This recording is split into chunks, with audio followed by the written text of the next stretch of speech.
Fly into the danger zone. Yeah. Dun, dun, dun. Well, into the sun. Dude, you could fly into the sun too. The sun is a kind of danger zone. Absolutely. Yeah.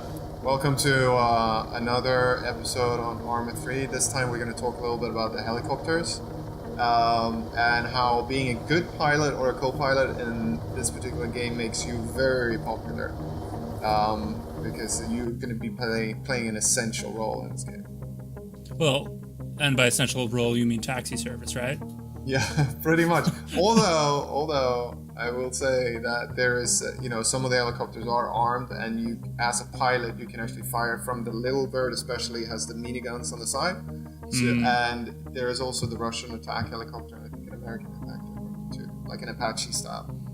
Okay, that does look like some pretty heavy duty artillery. Yeah. I mean, the only thing that really wouldn't work against is a tank, right? Yeah, absolutely. I mean, it wouldn't work against it. No. I mean, here you see a bigger transport helicopter, and I think here's a very important part in Arma 3. The helicopter plays an essential role. Like, these are all other players, right? It's a whole team going out to do a mission. And every single one of these people have spent a considerable amount of time in the game to gear up. Except for the ones without pants. For the guy without pants. And in this scenario, when you're flying, this is actually one of the few times when I'm not the pilot here, but when you're flying, you have quite a lot of responsibility, right? And the helicopter is so vulnerable. And you have to really master how to fly it and how to land it quickly and leave and get out of there. Drop people off, get out quick. We're going to look at that a little bit more. Like, this guy is a decent pilot. I mean, he could have come in a lot lower. He's taking a lot of risks. Like, one shot with a rocket launcher and that helicopter is done. Yeah. So is everyone inside it. But on the flip side, if you're not a good pilot, you don't want to be hugging the terrain too closely, right? Like, right. Yeah.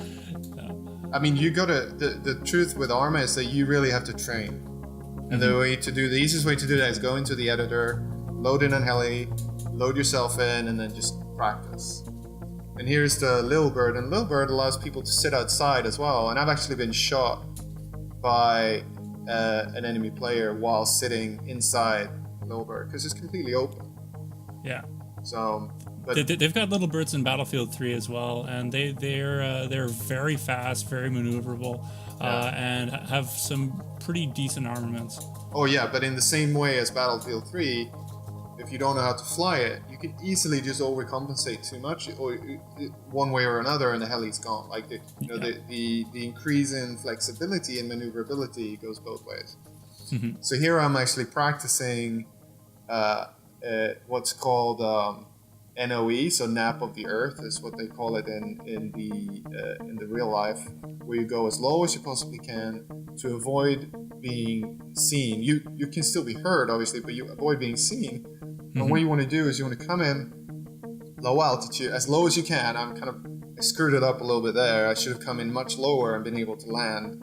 I think next time I get it a little bit better. But you want to come in, bring the helicopter down as fast as you can.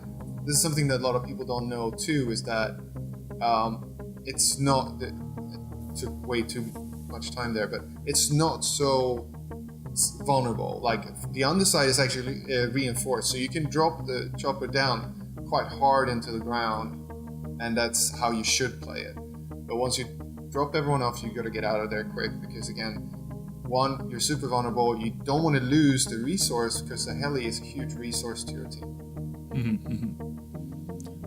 So, and with these massive maps, being able to drop guys right into the objective really quickly is no doubt really helpful.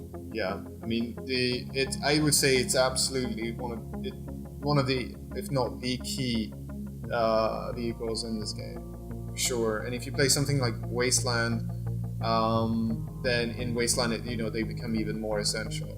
Mm-hmm. And but there's also quite a lot of weaponry that can shoot them down. Right. Which chopper was that just landed?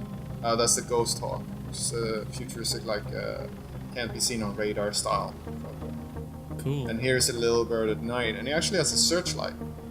Oh, cool. Which is really cool. But you got to play on again. You want to be playing on servers where it's hard to get night vision goggles, right? And then having a searchlight is it's pretty cool, pretty fun. And then now turning it off, staying low to the ground, especially as you come over hills, it kind of allows you to almost like, as in first-person shooter games, to strafe, right? So you want to think like that in your chopper. You want to think like you want to strafe over the terrain, or sideways. And this is with night vision activated, so you get this kind of slightly weird. So you're wearing basically binoculars, right, on your face. Yeah. And here I'm actually getting shot at. You can hear that.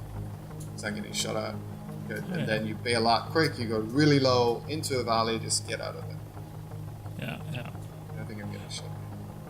Yeah, I definitely hear you about strafing. I remember being a gunner for a couple of pilots and choppers in Battlefield 3, and having the proper facing that's just consistent, so that I've got a clear arc of fire, that they aren't constantly spinning around, is hugely important if I want to be taking those miniguns to bear. You know, they got to keep facing the same way for a little while, and with minimal spinning as possible. Yeah, it's really hard to shoot. I mean, I played one session where I was the gunner in one of the Apache helicopters, and then you looking through magnification, you shooting from several miles out, right, with this cannon, high caliber cannon, and even the slightest movement of the helicopter will be, multiplied inside the cockpit, right, as you're magnifying. Here, this is actually at night. You see this little fire up there? We've noticed that. I think they took out one of our vehicles, and that other light source there. That's the lighthouse on the east side of the island. But so you can really see like the way the light effect works in this game is incredible, and it adds a whole layer to the strategy of the game. I'm actually about to get shot down, and I think I turn my night vision on, and then get immediately shot. Oh god. Oh, that's horrific. Yeah. Oh. I think that was a rocket launcher. And now we're back in the Ghost Hog, and this is just going to be a little bit of a flying montage. I wanted to say here, actually, I only really play on servers where the third person is deactivated. So you would never be able to view it like this. You would always view it from the cockpit, as you've seen in some of the clips. The reason I'm doing it here in third person is to also show a little bit better on video. But then, as I was practicing, I really wanted to start in third person view, and then get into the first person view, because honestly, the third person view is really a crutch, and it kind of ruins the game. In my opinion, it really ruins the gameplay of games like this. Like, you need to be in first person, because it just gives you so much more engagement in the game. Yeah, I mean, when I was flying jets in Battlefield 3, you would typically hop between first and third person view. You'd go third person when you're just kind of scoping out territory, but when you've got a target, you have to go into first person in order to line up your shots to lead your targets. So I found in BF3 is very situational. For choppers specifically, I usually stay in third person. Yeah. Well, thanks for going through this with me, Simon. Cool. Good flying.